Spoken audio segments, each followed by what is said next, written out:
ప్రియమైన దేవుని పిల్లలారా, భూమి మీద తండ్రులు తమ పిల్లల్ని ఎంతగానో సహిస్తున్నారు, భరిస్తున్నారు అని.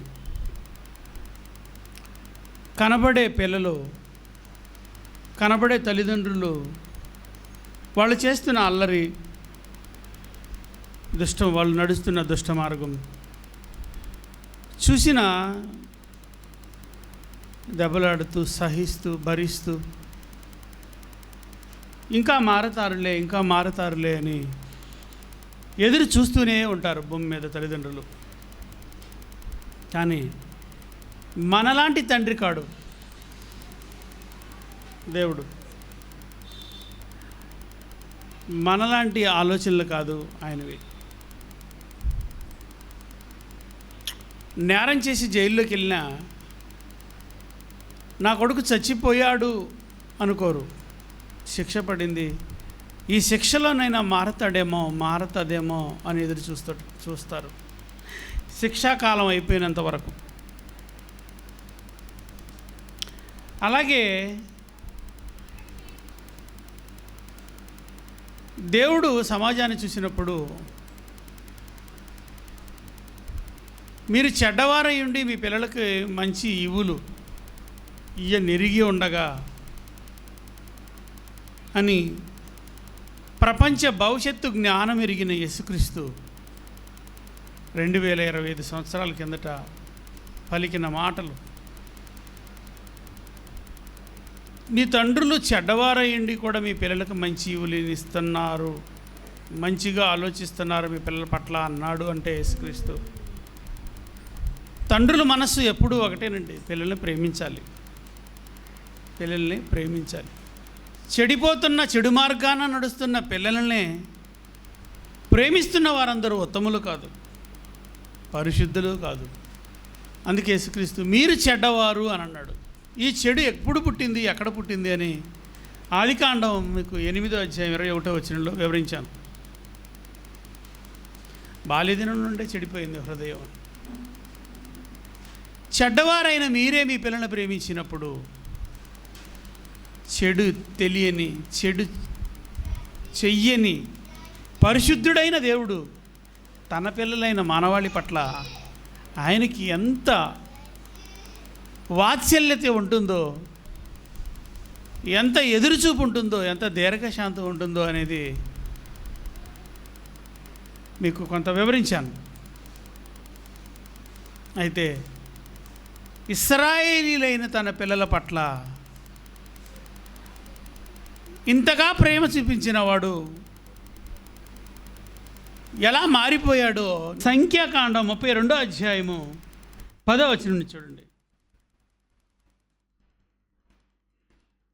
సంఖ్యాకాండం 32వ అధ్యాయము 10వ వచనం నుంచి, ఆ దినమున దేవుని కోపము రగులుకొని 20 ఏండ్లు మొదలుకొని పైప్రాయము కలిగి ఐగుప్తు దేశములో నుండి వచ్చిన మనుష్యులలో పూర్ణ మనస్సుతో యెహోవాను అనుసరించిన కెనిజీయుడకు యెఫున్నె కుమారుడైన కాలేబును, నూను కుమారుడైన యెహోషువయు తప్ప మరి ఎవడును పూర్ణ మనస్సుతో నన్ను అనుసరించలేదు గనుక నేను అబ్రహాము, ఇస్సాకు, యాకోబులకు ప్రమాణపూర్వకముగా ఇచ్చిన దేశమును వారు తప్ప మరెవరును చూడరని ప్రమాణము చేసెను.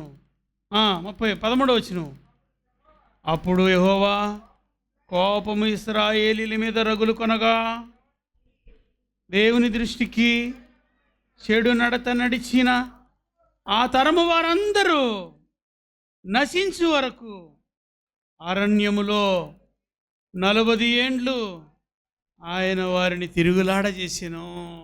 ఎలాంటి క్యారెక్టర్ కలిగిన వారిని అండి? యెహోవా దృష్టికి చెడు నడత నడిచిన, దేవుని దృష్టికి చెడు నడత నడిచిన వారిని ఏం చేశాడు? 40 ఏండ్లు తిరుగులాడ చేశాడండి. ఇదే సందర్భాన్ని అపోస్తలుడైన పౌలు గారు మొదటి కొరింథీయులకు రాసిన పత్రిక 10వ అధ్యాయము 5వ వచనం చూడండి, ఏమని వివరిస్తున్నాడు? అపోస్తలుడైన పౌలు కొరింథీయులకు రాసిన మొదటి పత్రిక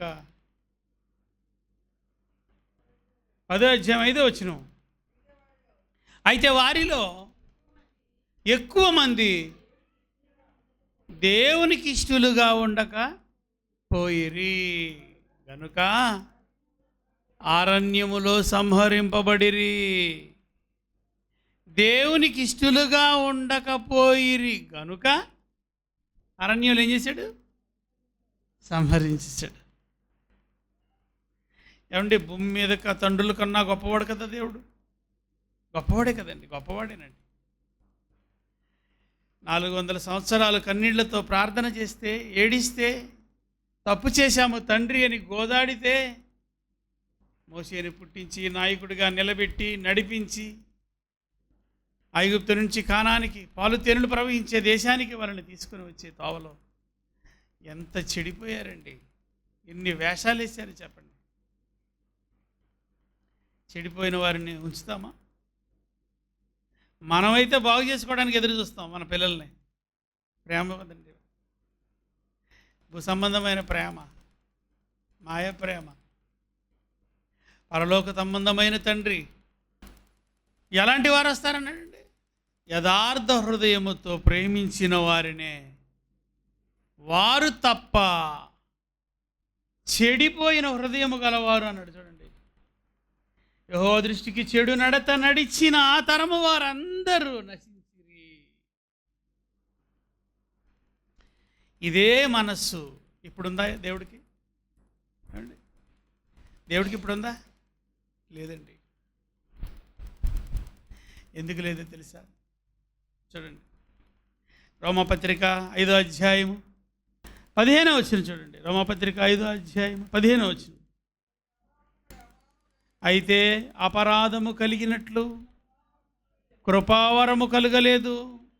ఎట్లనగా ఒకని అపరాధము వలన అనేకులు చనిపోయిన ఎడల మరి ఎక్కువగా దేవుని కృపయు యేసుక్రీస్తుని ఒకని మనుషుని కృపచేతనైన దానమును అనేకులకు విస్తరించింది. అనేకులకు విస్తరించింది. ఏంటి విస్తరించింది? 8వ వచనం చదువు నాయన. 8వ వచనం, అయితే దేవుడు మన ఎడల తన ప్రేమను వెల్లడిపరుచుచున్నాడు. ఎట్లనగా మనం ఇంకనము పాపులమై ఉండగానే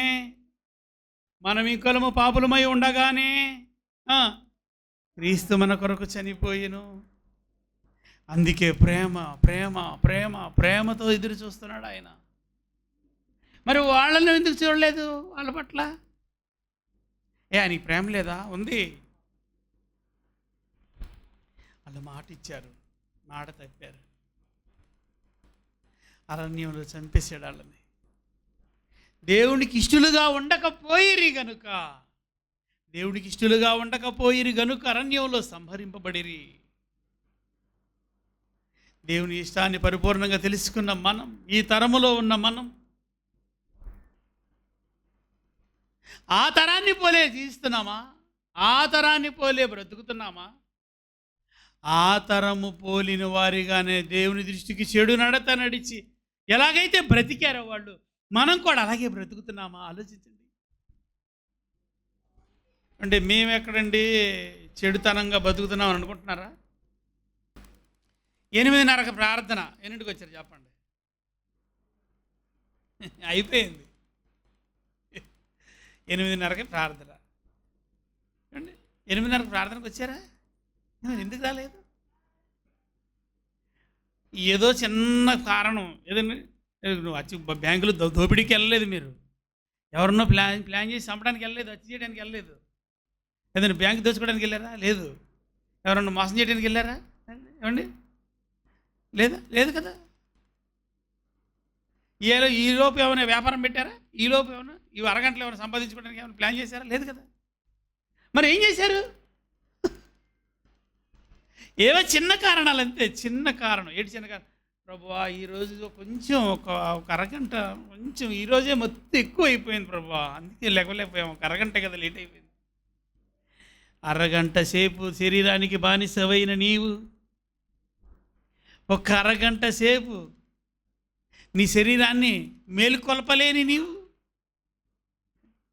నా మనస్సు ఎరిగిన నీవు, పరిపూర్ణముగా క్రొత్త నిబంధన వచ్చిన తర్వాత తెలుసుకున్న నీవు, ఒక అరగంట లెగలేకపోయిన కారణముగా అరణ్యంలో వారిని సంహరించినట్టుగా మిమ్మల్ని కూడా వేసేయమంటావా అని అడిగాడు అనుకోండి, ఏమంటాం?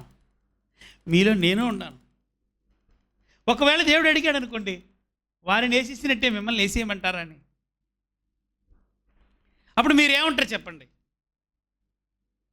మీ సంగతి ఏమో. నన్ను అడిగాడు అనుకోండి, మీతో పాటు అందరిని అడిగాడు అనుకోండి, మీరు ఎవరు సమాధానం చెప్పలేదు అనుకో, టక్కుమని నేను లేచిపోతాను. అయ్యా నన్ను క్షమించు, ఈ ఒక్క వారం నన్ను వదిలే, రేపు వారం ట్రై చేయి, రేపు వచ్చే వారం ఒకవేళ నేను రాలేకపోతే టయానికి ఒక కన్నో ఒక చెయ్యో ఒక కాలో తీసేయి అని నేనే చెప్తాను. ప్రాణమే తీసేయాలంటున్నాడు ఆయన. మీరు రాని కారణంగా, టయానికి మీరు రాని కారణంగా మిమ్మల్ని నేను సంహరించాలనుకుంటున్నాను.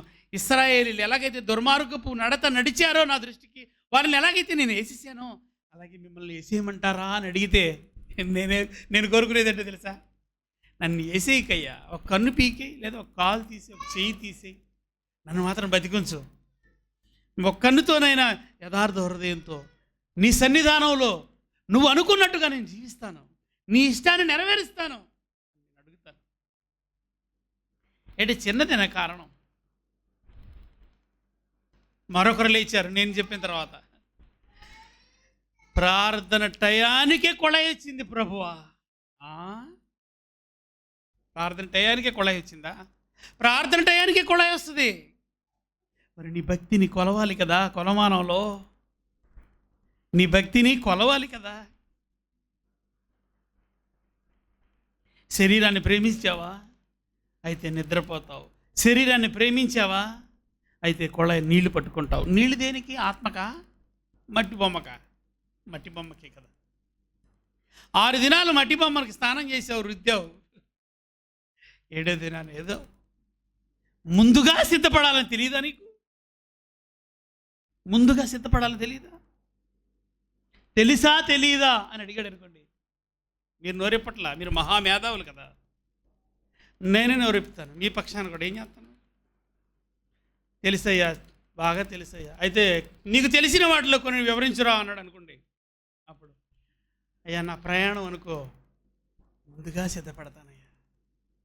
హాస్పిటల్లో ఏదైనా, శరీరంలో ఏదైనా బలహీనతలో ఒకవేళ చోటు చేసుకుంటే, దడబుడితే స్నేహితులకు ఫోన్ చేస్తాను, నా బంధువులకు ఫోన్ చేస్తాను, ఆటో డ్రైవర్లకు ఫోన్ చేస్తాను.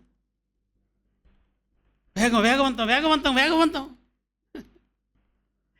ఎక్కడ మంచి డాక్టర్ ఉన్నాడు, వేగంగా రండి, తీసుకెళ్ళండి, కాపాడండి, వేగం. ఎవరైనా నీకు డబ్బులు ఇవ్వాల్సిన వాళ్ళు ఉన్నారా? ఎవరు వాళ్ళు? ఎక్కడున్నారు? ఎప్పుడు ఇస్తామన్నారు? ఎంత ఇస్తామన్నారు? ఎంత ఇవ్వాలి? ఎంత ఆలోచిస్తాం చూసారా మనం? ముందుగా ఏమంటే ఏ రోజు బియ్యం ఆ రోజు కొనుక్కొచ్చుకుంటున్నారా మీరు? నేనైతే తెచ్చుకోవట్లేదు, మూట తీసుకొచ్చి లోన్ పడేద్దాం. నిజం చెప్పండి, ఏ రోజు బియ్యం ఆ రోజు తెచ్చుకుంటారా వెళ్ళి? అంటే ప్రతిరోజు అండి ఒక 5 రూపాయల నూనె ఏ రోజు ఆ రోజు తెచ్చుకుంటారా? నాకు తెలిసి మా నాన్న, మీకు చెప్పాను ఒకసారి, నా వయసు 8-9 సంవత్సరాల వయసులో నేను, నా తమ్ముడు, నా చెల్లి, మా అమ్మ మా నాన్న ఏదో అరుచుకొని మా కుటుంబాన్ని వదిలేసి మా నాన్న వెళ్ళిపోయాడు. మా అమ్మ అక్కడ ఏదో అక్కడెక్కడ పని చేసుకొని తీసుకొచ్చి నాకు ₹2 ఇస్తే ఒక పావలాకి నూనె తెచ్చేవాడిని, వెళ్ళి ఒక ₹10 నూనె తీసుకొచ్చేవాడిని. ఏ పూట కాపూట తెచ్చేవాడిని, ఏ రోజుకి ఆ రోజు తెచ్చేవాడిని. అది లేమి పరిస్థితి. అంత లేమిలో ఉన్నారా ఇప్పుడు మీరు? నేనైతే లేను. మీరున్నారా? లేరు. అని ఏం చేస్తారు? ముందుగా సిద్ధపడతారు. ముందుగా స్టాక్ పెట్టి వంటగదిలో పసుపు డబ్బా నిండా పసుపు ఉండాలి, కారం డబ్బా నిండా కారం ఉండాలి, ఉప్పు డబ్బా నిండా ఉప్పు ఉండాలి, ధనియాల డబ్బా నిండా ధనియాలు ఉండాలి, మసాలా ఉండాలి. బియ్యం డబ్బా నిండా ఒక బస్తా తీసుకొచ్చి లోన పోస్తా. ఏమండి నాకు ఒకే జత బట్టలతో తిన్నానండి నేను, మిగతా టైంలో ఏదో పేపర్ చుట్టుకుంటున్నానండి అంటారా? అరలు బిగించుకుంటారు. అరలు సాలక బీరువాలు చూసారా, అడ్వర్టైజ్మెంట్లు ఇస్తారు రోడ్ల మీద, పెద్ద బీరువాలు కొనుక్కొచ్చాడు. ఒక్కొక్కరు బట్టలండి, చీరలండి, బీరువా కూడా సాలవు. ఏమ్మా కాదా? అవునా కాదా? ఏదో నేను కథ చెప్తాను అనుకుంటున్నాను. నేను కథ చెప్పిన ఉన్నయ్య చెప్తాను, కథలు చెప్తే నరకానికి పోతారుగా. ఉన్నయ్య చెప్తే కొద్దిగానే మేలుకుంటారని. ఎంత సిద్ధపాటు మట్టిలోకి వెళ్ళిపోయే దేహంపై, మనిషికి మట్టిలోకి వెళ్ళిపోయే దేహంపై, ఉండని దేహంపై ఎందుకింత మమకారం, ఎందుకింత ఆలోచన, ఎందుకింత ముందుగా ఆలోచన, భవిష్యత్తు ఎంత ఆలోచిస్తున్నావే దీనికోసం? దీనిని విడిచిపెట్టిన తర్వాత నిత్యము బ్రతికుండే ఆత్మవైన నీవు నీ గురించి ఎప్పుడైనా ఆలోచిస్తున్నావా?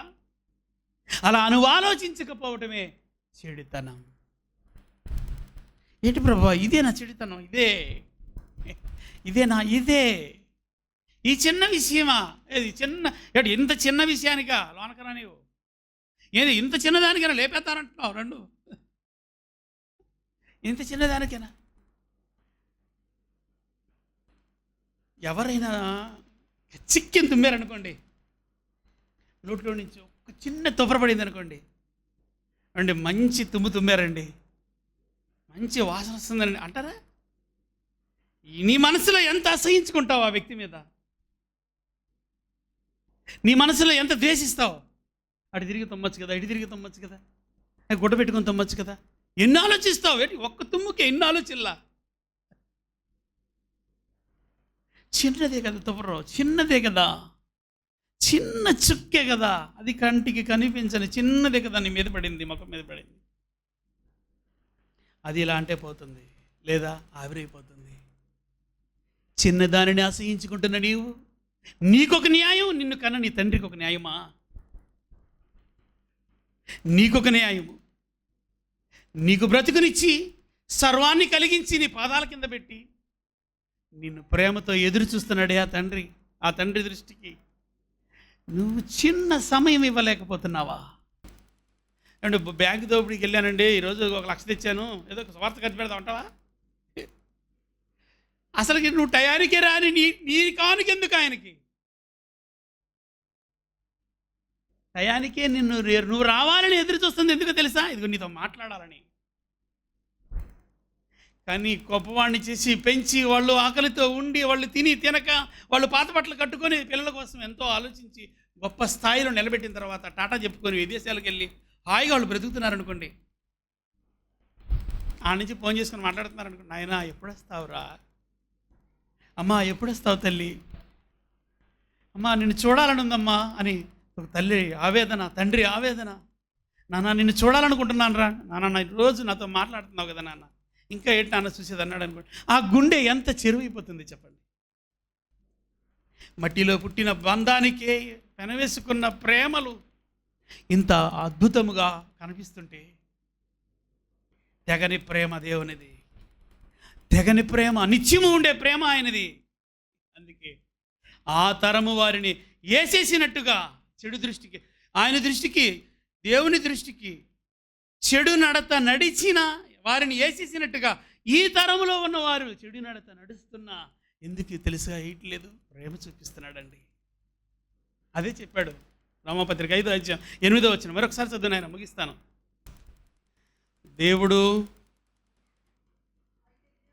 దేవుడు మన ఎడల తన ప్రేమను వెల్లడిపరుచుచున్నాడు.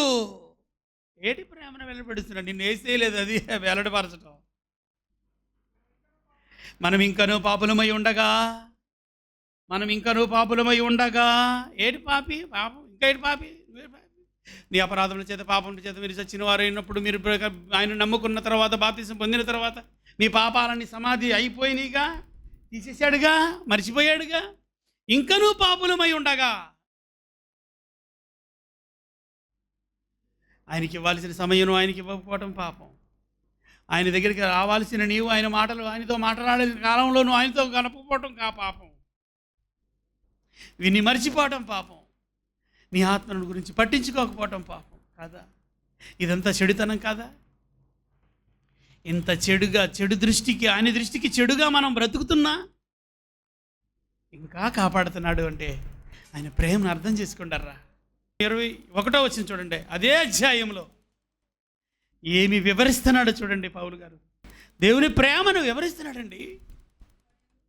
మరియు అపరాధం విస్తరించినట్లు ధర్మశాస్త్రం ప్రవేశించెను, అయినను పాపం మరణమును ఆధారము చేసుకొని ఎలాగూ ఏలెనో అలాగే నిత్య జీవము కలుగుటకై నీతి ద్వారా కృప మన ఎడల యేసుక్రీస్తు మూలముగా ఏలు నిమిత్తము పాపమెక్కడ విస్తరించేనో అక్కడ కృప అపరిమితముగా విస్తరించింది కదా? మీరు ఇంకా చెడుతనం, ఆయన దృష్టికి చెడుతనం జరిగిస్తున్నారు.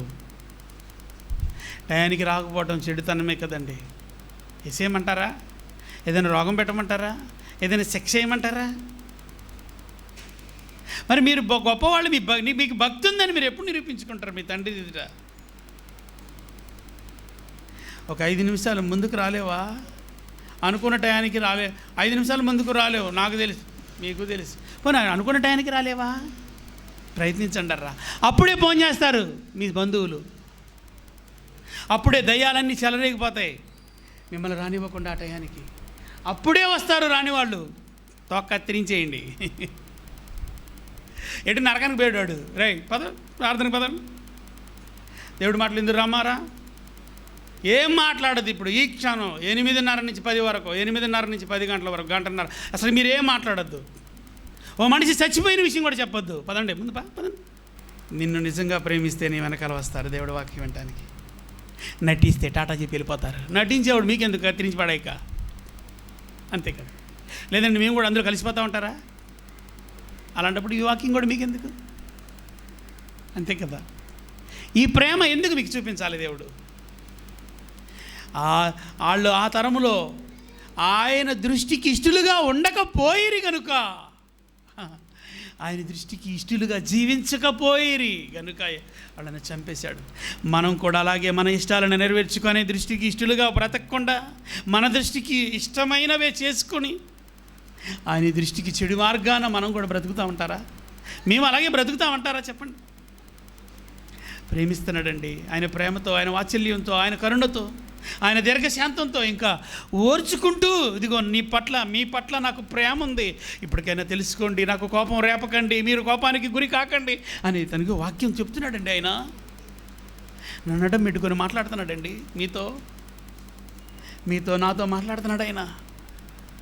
యోబు గ్రంథం 36వ అధ్యాయం 21వ వచనం చూడండి.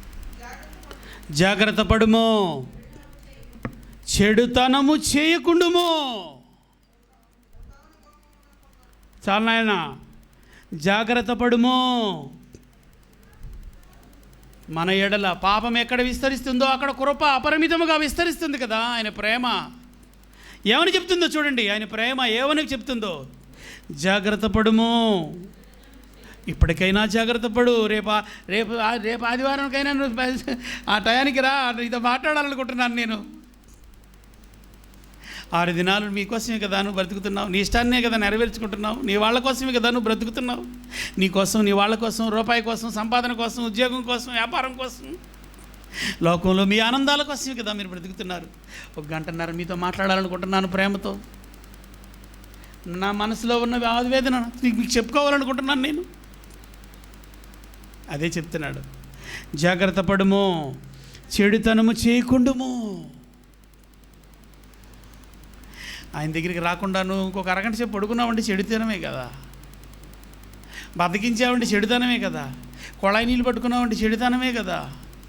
ఎవరితో మాట్లాడుతున్నావంటే చెడుతనమే కదా. ఈరోజే సెలవు దొరికిందండి, ఈరోజైనా మనశ్శాంతిగా ఉండనీరా అంటారా? మరి నీకు పరీక్ష కాలం కాదా? పోయే కాలం ఆసన్నమవుతుంది. ఈ పరీక్ష కాలంలో నువ్వు నిలబడాలిగా.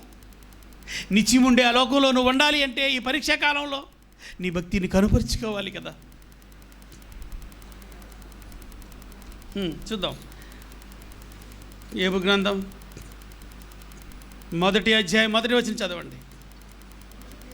ఊజు దేశమందు యోబు అని ఒకడు యథార్థవంతుడు, న్యాయవంతుడు, దేవుని యందు భయము భక్తి కలిగి చెడుతనాన్ని విసర్జించాడు. దేవుని యందు భయము భక్తి కలిగిన వారు ఏమి విసర్జిస్తారు? చెడుతనం. భయము భక్తి కలిగిన వారు వెళ్ళిపోవాలి, టయానికి వెళ్ళిపోవాలి, నా తండ్రి దగ్గరికి వెళ్ళిపోవాలి.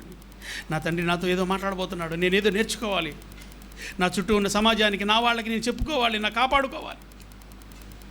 నన్ను సాక్షిగా జీవించాడు, బ్రతికుంచాడు. కరోనాలో ఈ కోట్ల మంది శవాలలో లిస్టులో నన్ను లేకుండా చేశాడు, నన్ను కాపాడాడు నా తండ్రి. ఆ రోజు నాకు కరోనా బ్యాక్టీరియా నన్ను అప్పగిస్తే, ఆ సంహారక దూతకు నన్ను అప్పగిస్తే నేను ఉండేవాడినా ఈ తరంలో, ఈ దినాలలో, ఈ సంవత్సరంలో, ఈ రోజున? అలా ఆలోచించండి. మిమ్మల్ని ప్రేమించలేదా తండ్రి? ఇదిగో ఈ మాటలు ఇంకా మీ చుట్టూ ఉన్న సమాజానికి మిమ్మల్ని కాపాడుకుంటూ, మీ ఆత్మలను కాపాడుకుంటూ, మీ కుటుంబాలను కాపాడుకుంటూ, మీ స్నేహితులను కాపాడుతూ, మీ చుట్టూ ఉన్న సమాజానికి సాక్ష్యంగా, న్యాయమూర్తిగా, నీతి న్యాయాలను జరిగించే ఒక న్యాయమూర్తిగా, ఒక సాక్షిగా, ఒక సేవకురాలిగా, ఒక సేవకుడిగా, దేవుని ప్రతిబింబానిగానే ఉండాలి అని ఆయన నిన్ను కాపాడాడండి. అది ప్రేమ. ఇంతగా ప్రేమ చూపించిన నీ తండ్రి మీ పట్ల, ఆయనపై మీరు ఎంతగా ప్రేమ చూపించాలనుకుంటున్నావు చెప్పు. దేవుని యందు భయము భక్తి కలిగి నీతి న్యాయములు జరిగిస్తూ చెడుతనాన్ని విసర్జించాడు ఆయన. భయము భక్తి ఉన్నప్పుడు, నీతి న్యాయ మార్గంలో నడుస్తున్నప్పుడు చెడుతో సంబంధం ఏముంది? చెడుతో సంబంధం ఏముంది చెప్పండి. బ్యాంకులో దొంగతనం చేశారో సీసీ కెమెరా పెట్టినప్పుడు దొంగలు బయటపడతారు. దోచుకొని పోయారనగానే సీసీ కెమెరా ఓపెన్ చేస్తారు. మీరు బ్యాంక్కి వెళ్ళారు, ఏదో మీ అకౌంట్లో డబ్బులు వేయడానికో తీయడానికో, ఆ సీసీ కెమెరాలో మీరు కూడా బయటపడ్డారు. దోచుకున్నవారు బయటపడ్డారు, మీ అవసరత కోసం మీరు బయటపడ్డారు. అలా బయటపడిన మీరు మమ్మల్ని వీళ్ళందరూ అదే రోజున వీళ్ళందరూ బ్యాంకుకి వచ్చారు కారణంగా వీళ్ళందరూ నేరస్తులే అందరూ లోనేసమంటారు మిమ్మల్ని అందరూ. అది న్యాయం అంటారా? అన్యాయం చేసిన వాడిని మాత్రమే లోనేయమంటారా? లేదు, ఆ రోజు మేము వెళ్ళామండి బ్యాంక్కి, మేము కూడా నేరస్తులేనంటారా? చెప్పండర్రా. అన్యాయం చేసిన వారు మాత్రమే శిక్షకు పాత్రలు. ఇంకా మీరు దేవుని దృష్టికి అన్యాయం కానీ బ్రతుకుతారా? నీతి న్యాయాలను జరిగించే న్యాయమూర్తులుగా జీవిస్తారా? చెడుతనాన్ని విసర్జిస్తారా? దేవుడి మాటలు వినని మీరు, దేవుని మాటలు తెలియని వారికి చెప్పాలి. నీ బంధువులకు చెప్పాలి ఫోన్ చేసి, నీ స్నేహితులకు చెప్పాలి ఫోన్ చేసి, చిన్ననాటి స్నేహితులకు చెప్పాలి, ఇరుగు పొరుగు వారికి చెప్పాలి. ఏమండి అసహించుకుంటారు కదా, అసహించుకొనియండి. దేవుడు నిన్ను కనిపెడుతున్నాడు. నా కూతురు, నా కొడుకు నా గురించి చెప్తున్నారా? నా గురించి నా ఆలోచన కలిగి ఉన్నారా? అసలు నేనంటే భయభక్తులు కలిగి ఉన్నారా? ఆయన ప్రేమ మన ఎడల వెల్లడిపరుస్తున్నప్పుడు, ఆయన ప్రేమ వెల్లడిపరుస్తున్నప్పుడు, మీ ప్రేమ ఆయన వెల్లడ ఎందుకు వెల్లడిపరచలేకపోతున్నారు? చెడుకు బానిసలుగా బ్రతకాలనుకుంటున్నారా? ఇశ్రాయేలీయులు పోలే మేము జీవిస్తామంటున్నారా? అనుకుంటున్నారా? ఆయన ప్రేమ వెంటాడుతుందండి, వెంటాడుతుంది. మీరు బతికున్నంత వరకు కాపాడుతూనే ఉంటాడు ఆయన. మన పిల్లలు ఎలాగైతే మన దృష్టికి వాళ్ళు చెడు మార్గాన్ని పోతున్నా ఎలాగైతే వాళ్ళని కాపాడుకోవాలని ఎదురు చూస్తూ ఉంటామో, అలా ఇంటి కాలం వచ్చేసింది. మనం చేసిన నేరాలకు, ఘోరాలకు, మోసాలకు, తప్పుడు చూపులకు, అబద్ధపు మాటలకు అన్నిటికీ యేసుప్రభు ఆయన శిక్ష భరించాడండి సిలువలో. సదాకాలం క్షమాభిక్ష పెట్టేశాడు అంతే. దీర్ఘకాలం క్షమాభిక్ష పెట్టాడు ఆయన. ఏమంటే భూమి బతికున్నంత వరకు నా ఇష్టం వచ్చినట్టుగా నేను బతికినా నన్ను పట్టించుకోవాలి అనుకుంటున్నామేమో. వారిని వేసేసాడు. నన్ను వదిలేస్తాడు అనుకుంటున్నారేమో, మనల్ని వదిలేస్తాడు అనుకుంటున్నారేమో. ఇది కృపకాలం, వదిలేస్తాడు శరీరంలో ఉన్నంత వరకు. ఆ తర్వాత యుగ యుగాల శిక్ష ఉంది. ఆ యుగ యుగాల ఆత్మశిక్షను నువ్వు తప్పించుకోవాలి అంటే, ఈ చిన్ని జీవితంలో ఆయన దృష్టికి చెడుతనాన్ని విసర్జించి నీతి న్యాయాలను జరిగిస్తే ఒక సేవకుడిగా, ఒక సేవకురాలిగా, దేవుడు మెచ్చుకునే ఆయన ఇష్టాన్ని నెరవేర్చే పిల్లలుగా ఆయన దృష్టికి మంచివారిగా బతకండి. మీ భక్తిని కనుపరుచుకోండి. చుట్టూ ఉన్న సమాజాన్ని కాపాడండి. ప్రార్థన చేసుకోండి. మహోన్నతుడైన మా కన్న తండ్రి దేవా, నీ మనసులో ఉన్న సంగతులు, మరికొన్ని సంగతులు నీ పిల్లలకి చెప్పాను తండ్రి. ఇంకా ఇంకా మరెన్నో మరెన్నో మరెన్నో ఉన్నాయి తండ్రి. కరుడుగొట్టిన మానవ హృదయాలను బద్దలు కొట్టగలిగే నీ మహాజ్ఞానాన్ని మాకు ప్రసాదించండి. మా బ్రతుకులలో కొందరినైనా తమ మనసులో నీకు చోటు కల్పించి, స్థానము కలిగించి తండ్రి, పరలోక స్థానాన్ని తండ్రి స్వతంత్రించుకునే భక్తులుగా మేము తీర్చిదిద్దగలిగే మంచి మాటలు, జ్ఞానవాక్కులు మాకు ప్రసాదించండి. నిన్ను ప్రేమించేవారిని జ్ఞాపకం చేసుకోండి. నన్ను గురించిన వార్త ఎవరు తెలియలేదు అని చెప్పకుండా తండ్రి ప్రతి మనిషికి నీ మాటలు అందించండి.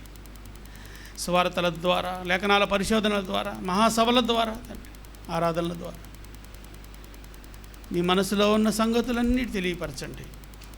మా బ్రతుకులలో ఇప్పుడు మన సమయాన్ని మీరు మాకు ప్రసాదించినందుకు తండ్రి మీ బంగారు పాదాలకు వందనాలు చెల్లించుకుంటూ, విత్తబడిన వాక్యం నిష్ప్రయోజనం కాకుండా, అపవాదికి చోటివ్వకుండా తండ్రి నెమరు వేసుకుని జీవించి నీ దృష్టికి బలానిపించుకునే భాగ్యాన్ని ప్రసాదించమని కోరుకుంటూ ఈ చిన్ని ప్రార్థన యేసుక్రీస్తు పేరిట అడుగుచున్నాము తండ్రి.